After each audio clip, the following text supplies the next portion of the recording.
BNN Bloomberg's John Ehrlichman. To Washington, Ontario Conservative and one-time leadership candidate Michael Chong has been asked to share his experience as a target of Beijing's foreign interference with Congress. CTV's Annie Bergeron-Oliver has more. Clearly, a genocide is taking place in Xinjiang.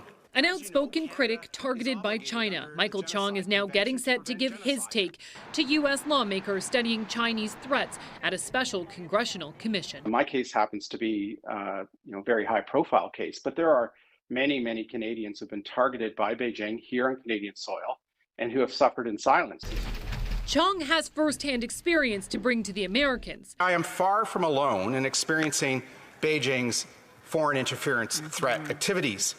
He's been the subject of Chinese disinformation campaigns online, and in 2021, he and his family were targeted by China after he spoke out about the country's treatment of the minority Uyghurs. The government needs to take this serious national threat for what it is, and to take it seriously and to take action to counter it. Since then, several other MPs have been briefed by CSIS and told they too have been targeted. I'd like to see the government actually come out with a national security strategy, or at least come out with a strategy to counter hostile state activities. The opposition parties all want the Canadian government to launch a public inquiry, but months after the idea was first floated, it still hasn't happened, though a senior government source says an announcement could come before Parliament resumes in mid-September.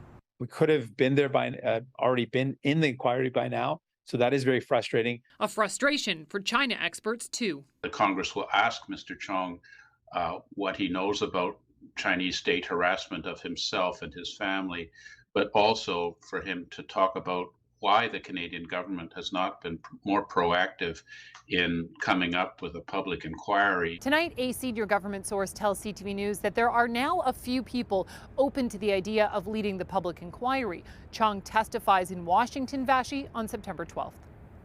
Thanks so much, Annie. Annie Bergeron-Oliver in Ottawa.